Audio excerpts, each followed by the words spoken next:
pessoal, tudo bem com vocês? Estou de volta, professor Emerson, para nós conversarmos sobre literatura. E hoje eu já digo para vocês que nós vamos conversar sobre literatura, porque além de ler textos, olha só, que hoje eu estou utilizando o plural, além de ler textos literários, a gente também vai conversar um pouquinho, não somente sobre os textos literários, mas aquilo que está à nossa volta, como a gente convive com essas coisas que estão à nossa volta. Então, eu te convido, como sempre, para viajar nessas leituras, para a gente conhecer novos personagens, conhecer novos autores e, por que não, a gente já ir se encontrando e descobrindo qual é o gênero textual que eu prefiro, qual é aquele que eu me sinto melhor fazendo a leitura, qual é aquele que eu me identifico, qual é aquele que eu quero escrever e, por que não, você não pode ser aí um autor ou uma autora de textos literários. Já pensaram nisso? Espero que estejam pensando. Mas, para a gente começar, então, a nossa aula, já convido vocês para a gente conversar. Claro, olha só. O que você acredita ser escrever bem? Então, prestem bem atenção agora. Chego para vocês, eu, professor Emerson, estou ali, chego para vocês e pergunto assim para você. O que é escrever bem? Como que você responde a essa questão do que é escrever bem? Só pense sobre isso. O que você considera ser escrever bem? E depois, conhece alguém que escreve bem? Olha só. Primeiro você diz o quê? O que é escrever bem. Depois você vai pensar se você conhece alguém que escreve bem. E quando eu digo conhecer, não precisa conhecer, de fazer parte da família ou ali do seu círculo social. Não, pode ser que você saiba o nome de alguém que você considera que escreve bem. Só que você escreve ou gostaria de escrever bem? Olha que interessante isso. A gente começa pensando a respeito do que é escrever bem. Eu tenho uma concepção, você pode ter uma outra concepção do que é escrever bem. Aí, do seu lado, uma outra pessoa pode ter uma outra concepção sobre o que é escrever bem. E quando a gente vai pensando em todas essas possibilidades do que seria escrever bem, a gente começa a pensar, será que eu escrevo bem? Será que eu sou uma dessas pessoas que escrevo bem? Ou será que eu gostaria de escrever bem? Tudo isso a gente vai conversando durante a nossa aula de hoje. Por isso é importante que você vai fazendo as reflexões durante as leituras, ok? E para a gente continuar, então vocês já sabem que tem algo a ver com escrita do que nós vamos falar hoje. Mas para a gente continuar, eu trouxe para vocês um poema. Poema, vocês já sabem, é aquele texto que é escrito em versos, divididos ou não em estrofes. O que é estrofe mesmo, professor? Estrofe, lembram? Quando eu tenho ali o conjunto de versos, eu tenho a estrofe. E o verso é cada uma dessas linhas que nós temos. O nosso poema é do Gilberto Mendonça Telles e ele tem um nome bem interessante, que é Língua.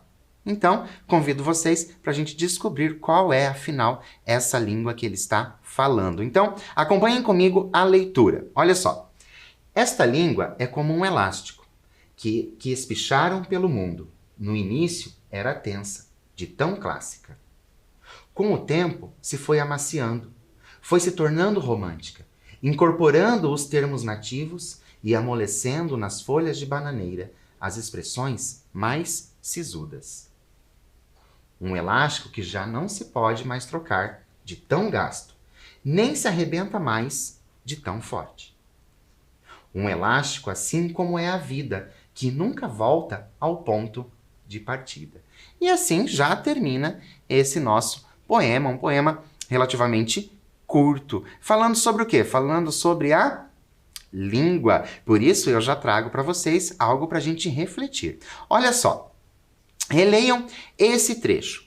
Como podemos compreender o último verso, que nunca volta ao ponto de partida? O que não volta ao ponto de partida? E por que não volta ao ponto de partida? Será que você prestou bastante atenção na leitura do nosso poema Língua? Vou dar um tempinho para você e eu já volto para a gente continuar.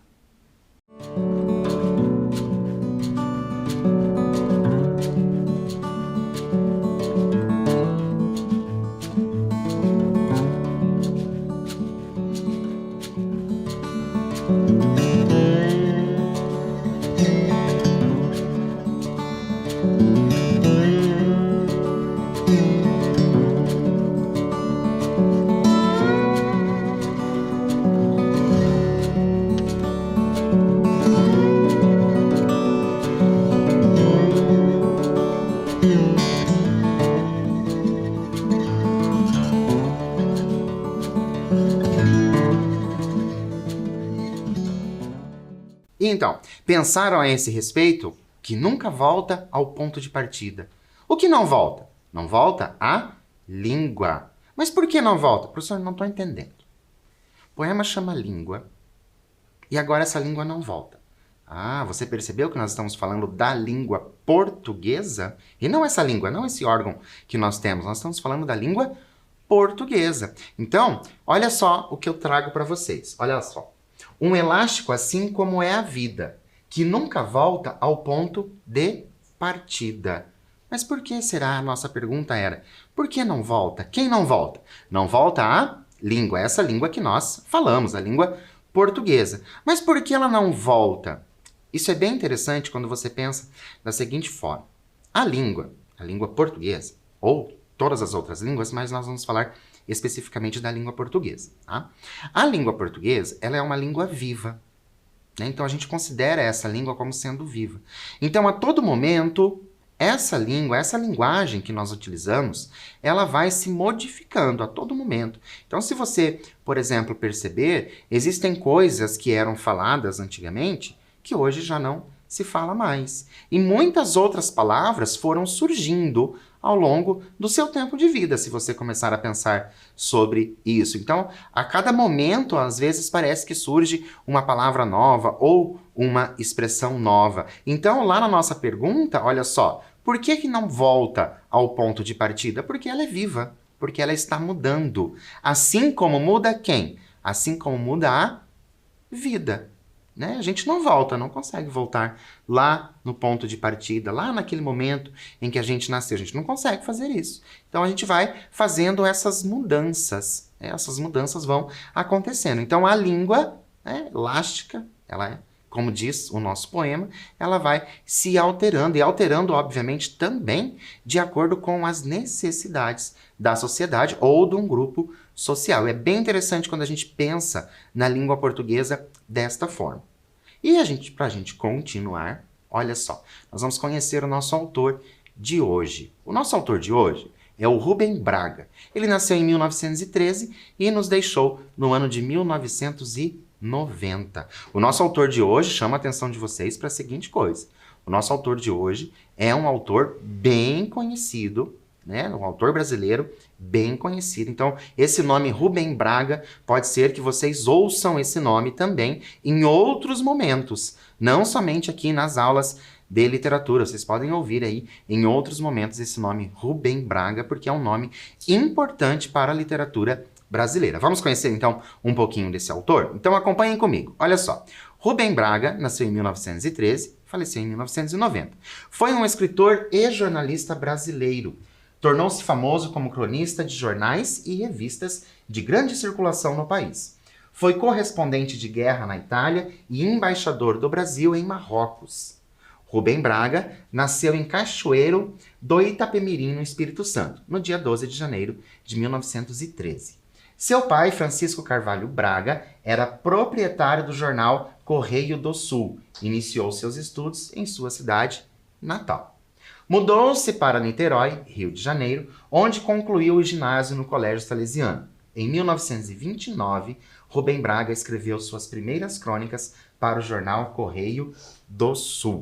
Chamo de novo a atenção de vocês para esses autores. Não é o primeiro que a gente trabalha, né, que a gente vem conversando durante esse tempo sobre esses autores. Não é o primeiro que começa a escrever muito jovem. Olha só, ele nasceu em 1913 e já lá, em 1929, nós temos aí uma diferença de 16 anos, pensando somente nos anos. Então, você começar a escrever, né, as primeiras crônicas aos 16 anos é começar a escrever muito cedo. Então, por isso, eu sempre incentivo vocês, não importa a idade que vocês tiverem, se tem intenção de escrever, escrevam mesmo. Se tem intenção de fazer textos orais, lembra que a gente já trabalhou contos e os contos eram orais? Se tem a intenção de fazer esses textos orais, façam também esses textos orais. Hoje a gente tem ali muitos recursos que a gente pode utilizar para fazer esses textos orais. Então, fica o meu convite para vocês, para que sim, que você se torne também um escritor ou uma escritora de textos literários. Mas vamos continuar falando do Rubem Braga, que é o nosso autor. Rubem Braga dedicou-se exclusivamente à crônica, que o tornou popular. Como cronista, mostrava seu estilo irônico, lírico e extremamente bem-humorado. Sabia também ser ácido e escrevia textos duros defendendo seus pontos de vista. Fazia crítica social, denunciava injustiças, a falta de liberdade da imprensa e combatia governos autoritários. Então agora a gente já conhece um pouquinho do nosso autor. É interessante a gente conhecer um pouquinho do autor, a época em que ele viveu, para que a gente possa também compreender o texto dele. Porque lembram? A gente já falou sobre isso. Os textos, ele tem muito a ver com o contexto de produção, o que estava acontecendo naquela época. Então, conhecido o nosso autor, lá de 1913, foi até o ano de 1990, nós vamos pensar um pouquinho antes da leitura. A gente ainda não vai fazer a leitura. Quando você se depara com uma palavra desconhecida, o que você pode fazer? Então, o que você vai pensar? Você está fazendo uma leitura de um texto, está fazendo ali a leitura do texto, e você se deparou com a palavra desconhecida, ou você está ouvindo alguém contar uma história para você, ou falar sobre determinado assunto, e você ouve uma palavra desconhecida. O que você faz nesse momento em que você não conheceu aquela palavra? Vou dar um tempinho para você relacionar aí quais seriam as suas atitudes, e eu já volto para a gente continuar.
Então, parou aí para pensar o que você faria em uma situação dessa, que você está ali fazendo a leitura ou ouvindo uma história, apareceu uma palavra que você não conhece. Como que a gente lida com isso? Será que a gente pergunta o que isso significa?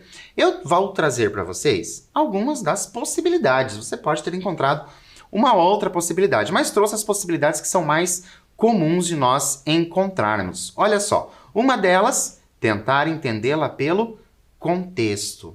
Professor, explica para mim então o que é o contexto. Então, vamos falar assim, você está fazendo a leitura de um texto, você está entendendo o que aquele texto está dizendo ali naquele momento. Você consegue entender aquela narrativa, aquela história.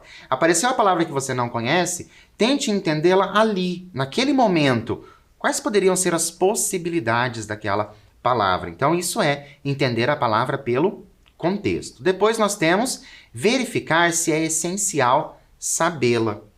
O que acontece muito é, às vezes, nós nos prendermos, a gente está fazendo a leitura de alguma coisa e a gente se prende a uma palavra que a gente não conhece, e no final, aquela palavra nem tem tanta diferença para o texto. É interessante isso, porque às vezes aquela palavra foi usada, mas ela não vai interferir na história, não vai interferir no contexto. Então, é interessante a gente pensar, nossa, é importante eu saber essa palavra, vai fazer diferença?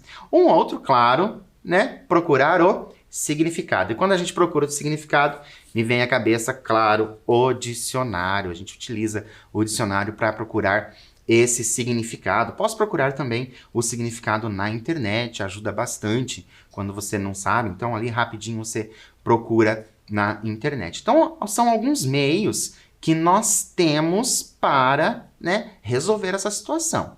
Mas ainda nós temos mais uma pergunta para vocês. Na verdade, uma pergunta, mesma ideia de pergunta, mas são 3 coisas diferentes. Vou dar um tempinho para você nos dizer. O que significa escardinchar? Qual o feminino de cupim e qual o antônimo de póstumo? Vou dar um tempinho para vocês e eu já volto.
Então, conseguiram aí colocar o significado dessas palavras?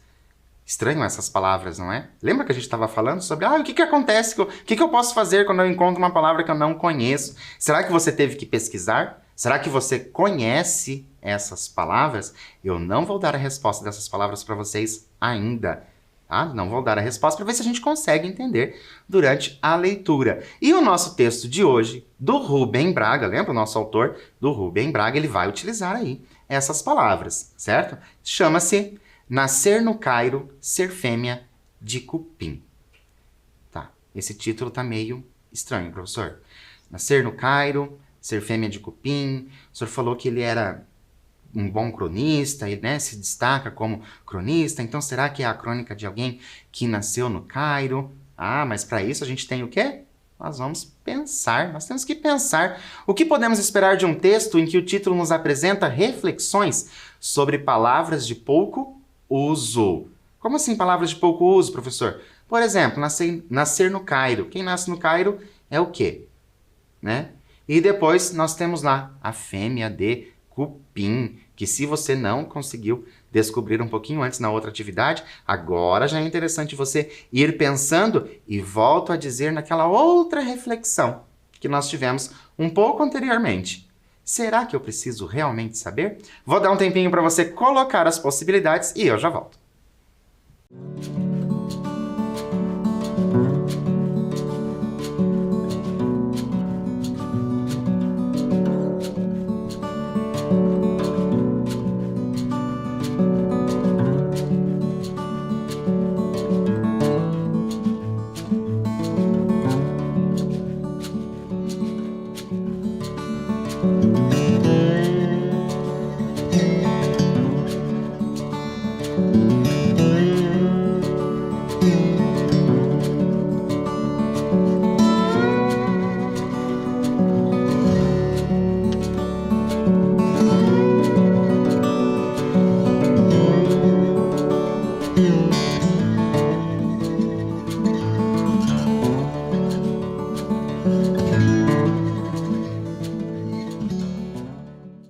Então, colocou aí as possibilidades.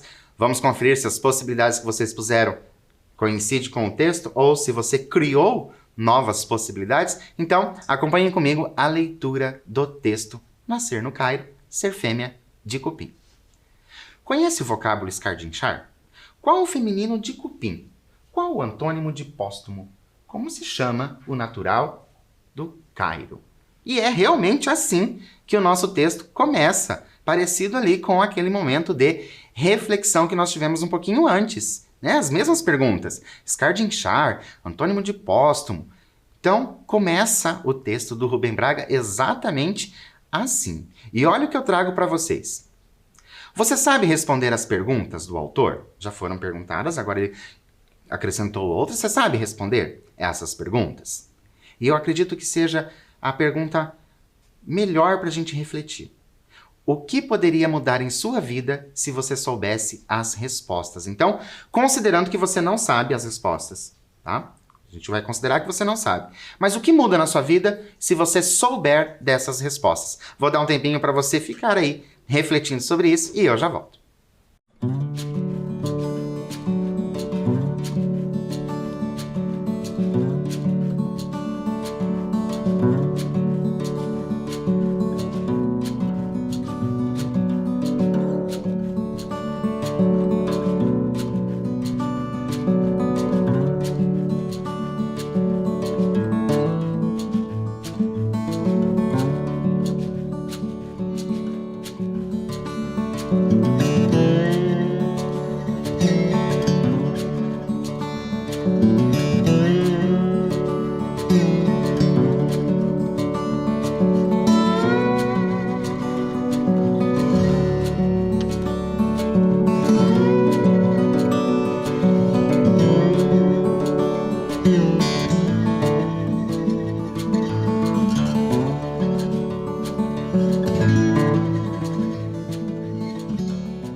então, será que muda alguma coisa na nossa vida? Saber tudo isso aí? Será que vai fazer diferença eu saber dessas coisas? Vamos ver o texto que possivelmente a gente vai refletir ainda mais sobre isso. Olha lá.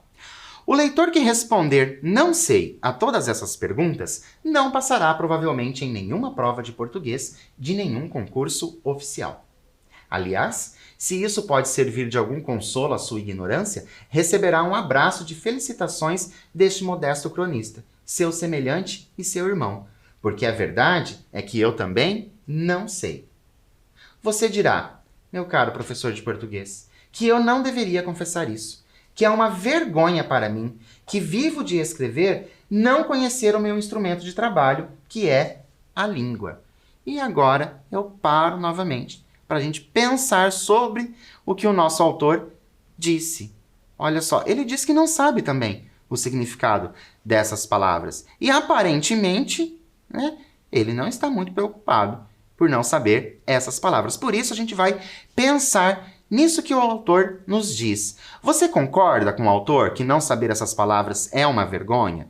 Né? Porque diz lá que, nossa, você vai dizer que é uma vergonha. Mas você concorda que é uma vergonha? E se não concorda, por que você não concorda? Se você concorda, por que você concorda? Um tempinho para você e eu já volto.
Então, será que, né, é uma vergonha mesmo não saber? Você sabe essas palavras? Eu confesso para vocês que eu não sei, né? Não sabia antes do texto. Fiquei sabendo, claro, por conta do texto. Mas vamos continuar para ver o que ele nos diz nessa crônica. Olha só. Concordo. Confesso que escrevo de palpite. Como outras pessoas tocam piano de ouvido. De vez em quando, um leitor culto se irrita comigo e me manda um recorte de crônica anotado, apontando erros de português. Um deles chegou a me passar um telegrama, felicitando-me porque não encontrara, na minha crônica daquele dia, um só erro de português. Acrescentava que eu produzira uma página de bom vernáculo exemplar. Tive vontade de responder, mera coincidência, mas não o fiz para não entristecer o homem. Espero que uma velhice tranquila, no hospital ou na cadeia, com seus longos ócios, me permita um dia estudar com toda calma a nossa língua e me penitenciar dos abusos que tenho praticado contra a sua pulcritude. Sabem qual o superlativo de pulcro? Isto eu sei por acaso. Pulquérrimo. Mas não é desanimador saber uma coisa dessas? Que me aconteceria se eu dissesse a uma bela dama, a senhora é pulquérrima? Eu poderia me queixar se o marido me descesse a mão? Alguém já me escreveu também que eu sou um escoteiro ao contrário. Cada dia você parece que tem de praticar a sua má ação contra a língua. Mas acho que isso é exagero. Como também é exagero saber o que quer dizer escardinchar. Já estou mais perto dos 50 que dos 40. Vivo de meu trabalho, quase sempre honrado, gozo de boa saúde e estou até gordo demais, pensando em meter um regime no organismo. E nunca soube o que fosse escardinchar. Espero que nunca, na minha vida, tenha escardinchado ninguém. Se o fiz, mereço desculpas, pois nunca tive essa intenção. Vou fazer uma pequena pausa do nosso texto agora para a gente comentar sobre isso que ele vai nos dizendo. Né? Essa palavra escardinchar, né, é uma palavra difícil, né? Até mesmo na pronúncia, é difícil a gente ouvir alguém falar sobre isso, e a gente consegue perceber no nosso autor a despreocupação dele de não conhecer. Esse texto é interessante, que nos faz refletir sobre coisas que a gente também não conhece. Eu posso não conhecer determinado assunto, posso conhecer outros assuntos, mas aquele assunto específico posso não conhecer. E às vezes a gente até pensa, nossa, me sinto mal por eu não conhecer. Mas olha só, o nosso autor, que é ali da língua portuguesa, que escreve sobre a língua portuguesa, não está preocupado em não saber essas coisas. Então, esse texto nos faz refletir também sobre tudo isso. Então, vamos continuar, porque até agora ele está ali preocupado se ele já escardinchou alguém. Será que você já escardinchou alguém? Ele está preocupado se isso acontece, mas ele pede desculpas, porque afinal ele nem sabia que isso existia. Mas vamos continuar. Olha só. Vários problemas e algumas mulheres já me tiraram o sono, mas não o feminino de cupim. Morrerei sem saber isso. E o pior é que não quero saber. Nego-me terminantemente a saber. E se o senhor é um desses cavalheiros que sabem qual é o feminino de cupim, tenha a bondade de não me cumprimentar. Por que exigir essas coisas dos candidatos aos nossos cargos públicos? Por que fazer do estudo da língua portuguesa uma série de alçapões e adivinhas, como essas histórias que uma pessoa conta para pegar as outras? O habitante do Cairo pode ser cairense, cairei, caireta, cairota ou cairiri, e a única utilidade de saber qual a palavra certa será para decifrar um problema de palavras cruzadas.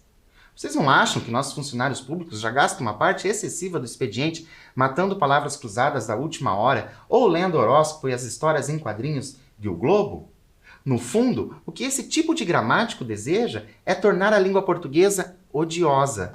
Não alguma coisa através da qual as pessoas se entendam, mas um instrumento de suplício e de opressão que ele, gramático, aplica sobre nós, os ignados. Vou fazer mais uma pausa nesta parte, principalmente nesta parte, que o nosso autor ele vai dizendo, da inutilidade de você saber essas coisas e que no fundo, o que é mais importante? É a gente se entender de acordo com aquilo que a gente fala, com as palavras que a gente usa. Então, essas coisas, como ele até chama de pegadinha, fazem com que muita gente não goste da língua portuguesa. E essa nossa língua é tão bonita e ela precisa, sim, ser apreciada. Então, vamos continuar. Mas a minha é que não me escardicham assim, sem mais nem menos. Não sou fêmea de cupim, nem antônimo do póstumo nenhum. E sou cachoeirense de Cachoeiro, honradamente de Cachoeiro de Itapemirim. E acabou o nosso texto. Lembram lá? No início ele diz o quê? Que é de Cachoeiro, de Itapemirim. Lembram lá no Espírito Santo? E aqui ele faz o quê? Aqui ele enfoca isso, que ele é essa pessoa. E que o importante para ele é nos trazer o quê? Nos trazer o texto. Esse texto que ele nos trouxe. Um texto leve, que fala sobre a língua portuguesa de uma forma muito divertida. E esse texto até nos abraça, porque às vezes a gente se depara sim, e muitas vezes a gente se depara com palavras que a gente não conhece e a gente pensa, nossa, a língua que eu falo e eu não conheço, tá aí o nosso autor para fazer o quê? Esse nosso autor para nos abraçar e dizer que isso é normal. Mas nós vamos ainda continuar. E para continuar, nós vamos relembrar algumas coisas, porque vocês podem ter esquecido. Mas eu não esqueci que eu não dei essas respostas para vocês. Nós temos lá no texto a seguinte coisa. Mas a mim é que não me escardincham. O que significa escardinchar? Para ficar mais fácil para vocês, coloquei ali algumas letras. Está faltando somente algumas. Vou dar um tempinho para você e eu já volto.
Então, conseguiram descobrir aí as letras que estão faltando para a gente, ao final, descobrir o que é escardinchar. Será que você já escardinchou alguém?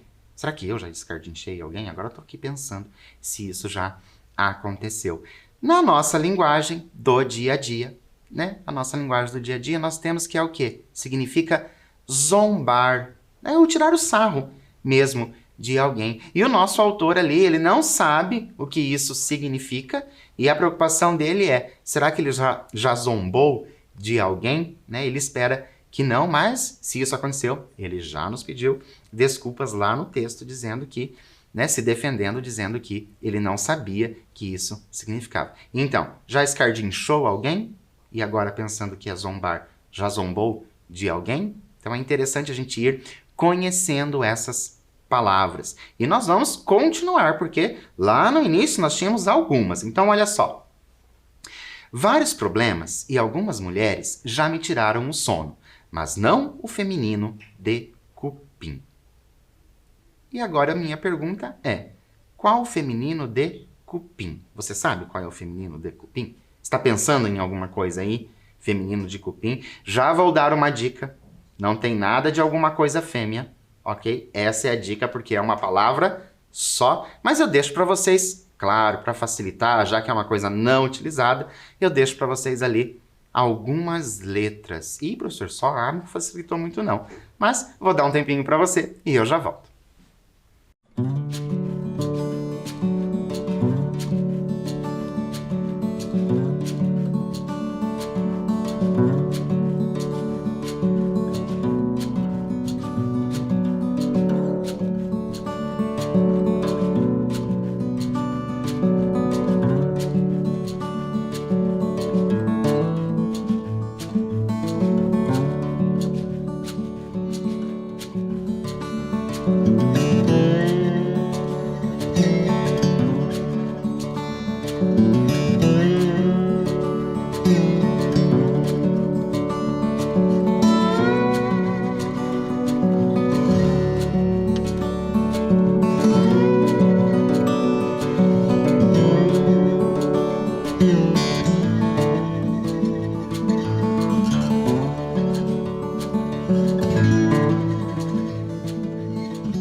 Então, conseguiram preencher aí esse feminino de cupim? Ah, professor, mas ficou muito difícil, porque só tem ali essas letras As. E agora, se eu disser para vocês que a resposta também era com apenas uma das letras. Olha só, feminino de cupim, nós temos arará. Arará. Não conheço essa palavra, professor. Não se preocupe se você não conhece. Dificilmente você vai usar o feminino de cupim na sua vida em algum momento, a não ser, claro, que você queira perguntar, você sabe qual é o feminino de cupim? Mas fora isso, acredito que você não vai utilizar no seu dia a dia. Então, continuando, porque falta lá, não sou fêmea de cupim, nem antônimo do póstumo nenhum. E agora? Qual o antônimo de póstumo? Professor, qual é esse antônimo de póstumo? Professor, eu não sei nem o que é póstumo, quanto mais o antônimo desse. Mas não se preocupe, que eu tenho para vocês uma dica. Olha lá. O antônimo de póstumo começa ali. Vejam que são duas palavras, tá? O em é uma palavra e depois eu tenho a outra. Um tempinho para vocês e eu já volto.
E aí, conseguiram chegar à conclusão do que seria o antônimo de póstumo, né? Então, póstumo, se eu lembrar ali de algo que já passou, né? Que não está mais entre nós, então, claro que o antônimo vai ser o quê? Em vida. A pessoa escreveu aquilo em vida. Então, fica aí para vocês também o antônimo de póstumo. E mais uma. O habitante do Cairo pode ser cairense, cairei, caireta, cairota ou cairiri. Será que quando a gente fez a leitura você pensou em qual seria? Por isso eu tenho essa pergunta para vocês. O adjetivo gentílico, né? Gentílico porque fala do lugar que a pessoa é, do habitante do Cairo é. E para facilitar a vida de vocês, eu vou dar uma dica. Olha só, começa com C. Um tempinho para você e eu já volto.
Ah, professor, mas essa não valeu não. Você me deu uma pista, mas ali as minhas opções todas elas começam com C. Mas é claro que eu ajudo vocês. Então nós temos ali, quem é do Cairo, ele é o quê?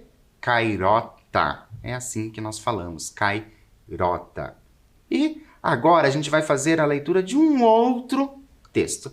E depois a gente vai refletir. Então nós fizemos a leitura de um poema lá no início. Lembra? Poema língua. Depois a leitura de uma crônica. E agora a gente vai fazer a leitura de um outro texto. Esse texto, ele se chama O Boi Zebu e as Formigas, e é do Patativa do Assaré, um autor que a gente já trabalhou, e é um cordel. Lembra quando a gente trabalhou o cordel? A gente falou bastante das rimas, então você já sabe que vai ter essas rimas. Acompanhem comigo, então, a leitura do O Boi Zebu e as Formigas. Um boi zebu, certa vez, molhadinho de suor, querem saber o que ele fez? Temendo o calor do sol, entendeu de demorar e uns minutos cochilar. Na sombra de um juazeiro que havia dentro da mata e firmou as quatro patas em riba de um formigueiro. Já se sabe que a formiga cumpre a sua obrigação. Uma com outra não briga. Vive em perfeita união, suas folhas carregando, paciente trabalhando. Um grande exemplo revela naquele seu vai e vem e não mexe com ninguém, se ninguém mexer com ela. Por isso, com a chegada daquele grande animal, todas ficaram zangadas, começaram a se assanhar e foram se reunindo nas pernas do boi subindo, constantemente a subir, mas tão devagar andava que no começo não dava para ele nada sentir. Mas porém, como a formiga em todo canto se soca, dos cascos até a barriga, começou a firvioca, e no corpo se espalhando, o zebu foi se zangando. E os cascos no chão batia, mas porém não melhorava, quanto mais coice ele dava, mais formiga aparecia. Com essa formigaria, tudo picando sem dó, o lombo do boi ardia, mais do que na luz do sol, e ele, zangado, as patadas, mais força incorporava. O valentão não aguenta, o zebu não tava bem, quando ele matava 100, chegava a mais de 500.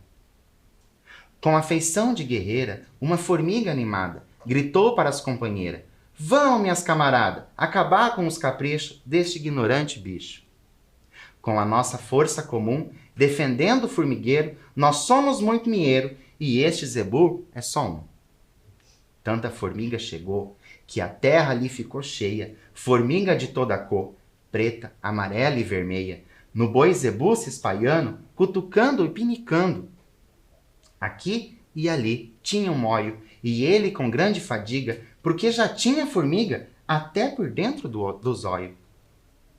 Com o lombo todo ardendo daquele grande aperreio, o zebu saiu correndo, fungando e berrando feio, e as formigas inocentes mostraram para toda a gente esta lição de morar, contra a farta de respeito, cada qual tem seu direito, até nas leis naturais. As formigas defender sua casa o formigueiro, botando o boi para correr, da sombra do juazeiro, mostraram nessa lição quanto pode a união. Neste meu poema novo, o boi zebu quer dizer que é os mandão do poder, e essas formigas é o povo. E assim termina esse nosso cordel. Interessante quando a gente pensa nas formas de escrita, né? Lembra, a gente começou lá, o primeiro poema era um poema mais tranquilo. Depois veio aquele outro texto, um texto com palavras desconhecidas, professor, muitas palavras desconhecidas. E agora nós temos esse último, que é um cordel muito regionalista, como uma fala mesmo do dia a dia. Vocês puderam perceber que é uma fala do dia a dia, né? Não fala sol, fala só. Não fala formigueiro, fala formigueiro, juazeiro, fica muito mais próximo do nosso dia a dia. Mas eu trago para vocês para a gente pensar um pouquinho. Olha só, foi possível compreender a história do boi zebu e as formigas? Mesmo, certo? Mesmo estando ali escrito de forma regionalista. Vocês conseguiram compreender? Atrapalhou a forma que estava escrito? Ou você acha que não atrapalhou essa forma que estava escrito? Você conseguiu entender? Qual dos três textos você entendeu melhor? E agora, uma outra para a gente, né, refletir também. Como podemos compreender o verso "E essas formigas é o povo"? Vou dar um tempinho para vocês e eu já volto.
Então, conseguiu pensar aí como a gente entende essas formigas é o povo, né? Essa união que o povo tem ali das formigas, trazendo essa ideia, né, de que a união faz a força.